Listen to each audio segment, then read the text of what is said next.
செய்யலாம். இன்னைக்கு கம்பங்கூழ் செய்யலாம்.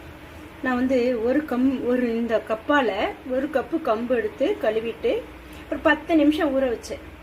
10 நிமிஷம் ஊற வச்சுட்டு இப்போ இந்த களி செய்யறதுக்கு ரெடியாக ஆயிடுச்சு. இப்போ இந்த கம்பை என்ன செய்யலாம், குக்கரில் போட்டுட்டு இப்போ தண்ணி அந்த கப்பால் நான் கம்பு போட்டேன்னா அந்த கப்பால் 4 கப்பு தண்ணி விட்டுரும். இதால நம்ம போட்ட அந்த கப்பால 1 கப்பு கம்பு போட்டோமா மிக்சியில அரைச்சிக்கணும். ஒன்றும் பாதியமா குறன்னு அரைச்சிக்கிட்டு இதால 4 கப்பு தண்ணி. இப்ப இதனால இந்த கம்பு சாதம் நம்ம கஞ்சி வேகிற பதத்துக்கு இதுக்கு மாவல்லி வைக்கும். கம்பு அரைச்சி வச்ச கம்பு இதுல ஊற்றணும்ல. இப்ப நல்லா வெந்துச்சு, பார்த்துக்கோங்க, நல்லா வெந்துச்சு.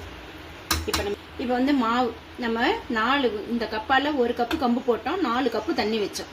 அப்ப இது ராகி மாவு 2 கப்பு வைக்கணும். அப்போ உனக்கு சரியா இருக்கும் வேகறதுக்கு. 2 கப்பு நம்ம மாவு வச்சுட்டு இதை கிண்டக்கூடாது, ஒன்றும் பண்ணக்கூடாது. அப்படியே ஒரு 5 நிமிஷத்துக்கு இதை மூடி வைக்கணும்.